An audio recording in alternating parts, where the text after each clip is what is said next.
Olá, eu sou a Dilvia Ludovichac, sou jornalista, especialista em religião e cultura, literatura e mestre em ciências da religião. E sou editora assistente na Paulus.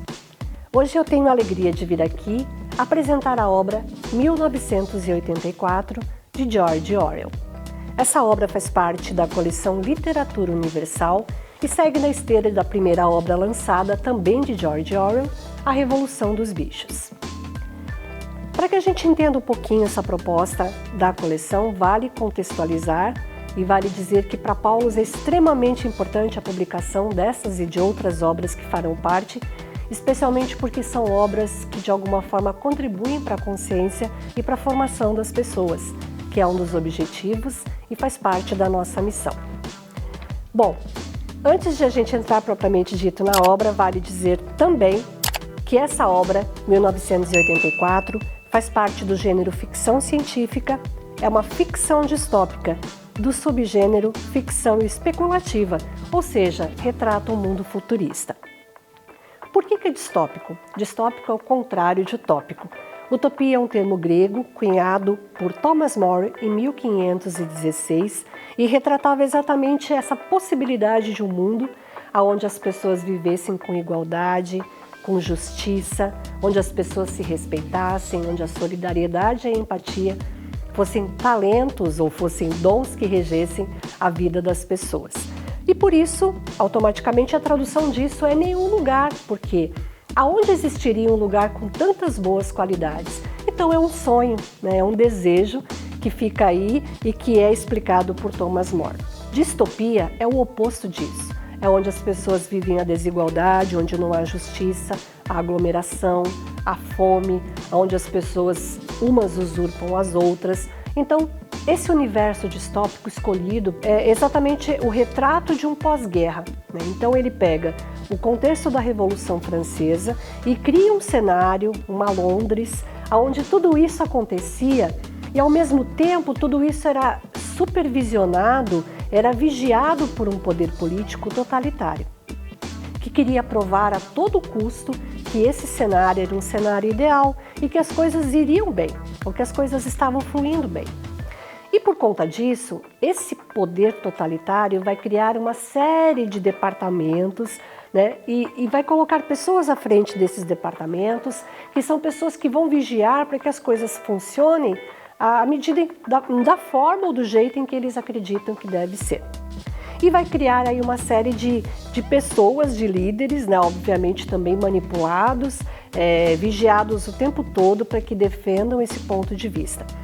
Um desses personagens será Winston Smith, que é exatamente o protagonista da nossa história. Ele é contratado, né, para fazer parte do Ministério da Verdade. Então a gente vai aí aos poucos relacionando com coisas que a gente conhece, que faz parte do nosso cenário, do nosso contexto político. Qual que é o papel do Smith? É exatamente vigiar para que a história, os fatos históricos sejam manipulados, né, sejam desconstruídos para que eles respondam aos interesses desse poder político. Bom, se é história, eu não posso manipular, é fato, né? Aquilo que é fato está datado, né? Aconteceu, deixou marcas. Como é que eu me dou o direito de fazer essa mudança, essa manipulação? Na verdade, o poder político se dava esse direito e se dava por meio desses ministérios criados. E chama isso de Ministério da Verdade, quando na verdade constrói uma verdade para defender os próprios interesses. E essa história é o tempo todo manipulada, as informações, o contexto, até que em algum momento Smith começa a se dar conta, peraí, mas como é que eu vou mudar um elemento que faz parte da história? Então ele começa aos poucos a se incomodar com isso, né? Só que o incômodo dele vai encontrando pares, vai encontrando pessoas, obviamente, que pensam como ele, mas que começam a desagradar o poder totalitário, né? Esse grande irmão, ou esse Big Brother, que é assim chamado poder, que vigia, que acompanha todos os atos, as atitudes, por meio das grandes telas colocadas nas casas e das câmeras por toda a cidade. Então as pessoas não tinham direito de ir e vir, as pessoas pouco se comunicavam e quando se comunicavam era nos moldes impostos pelo poder totalitário. E isso aos poucos começou a incomodar alguns grupos, que vão pagar o seu preço, obviamente, por pensar diferente. Então, à medida que eu estou falando aqui, talvez você que nos acompanha consiga enxergar algumas nuances, né, do que faz parte do nosso contexto político, não só no Brasil, como em outros poderes espalhados pelo mundo.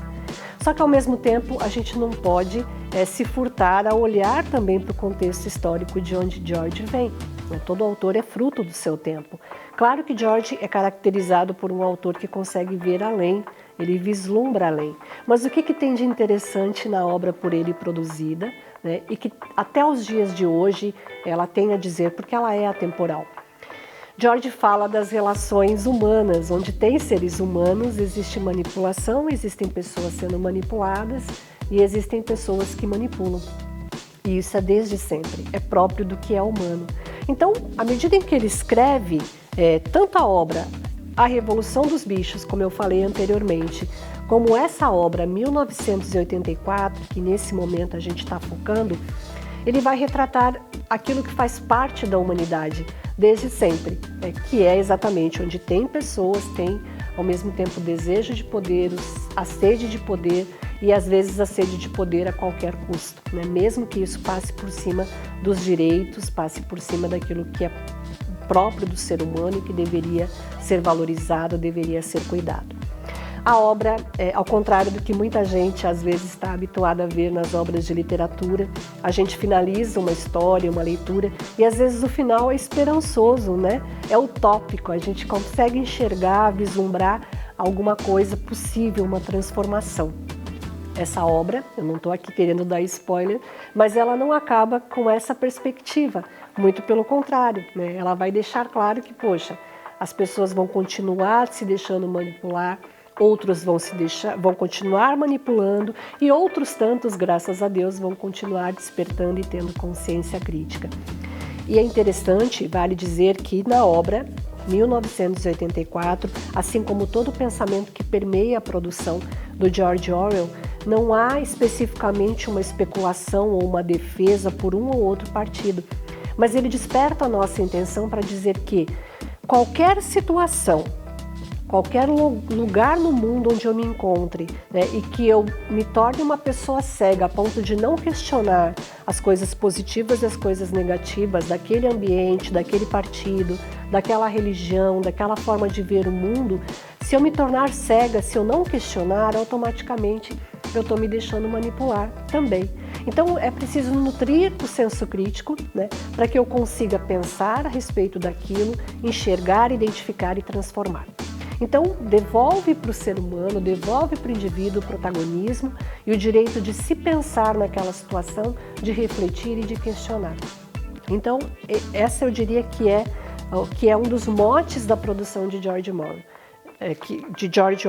Ele nos convoca a nos ver nesse contexto e ao mesmo tempo refletir, seja lá o partido que eu acredito, seja lá a religião que eu sigo, seja lá a filosofia na qual eu me coloco, eu preciso estar sempre questionando até que ponto aquilo é libertário, até que ponto aquilo não me aprisiona.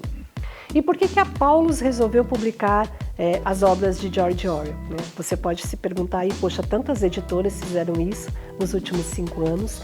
Vale dizer que George Orwell, assim como todo autor, após 70 anos da morte, essas obras caem em domínio público, então qualquer editora pode publicá-las sem que precise fazer repasses de direitos autorais. A Paulus escolheu porque são 2 obras, como eu disse anteriormente, que têm uma grande contribuição para a questão do senso crítico, da formação da consciência. Outras obras virão de outros autores, não só nacionais como internacionais, esse é o caso. E a gente pretende com isso continuar contribuindo, de modo especial com leitores que gostam desse estilo de literatura e desse gênero. Fica aqui a dica, a nossa tradução tem um diferencial, teve todo um cuidado, nós fomos buscar na obra original, tivemos todo um trabalho cuidadoso de tradução, depois todo o trabalho mesmo de produção, de arte, de criação. E fica aqui a dica da leitura, 1984, uma obra de George Orwell, faz parte da coleção Literatura Universal.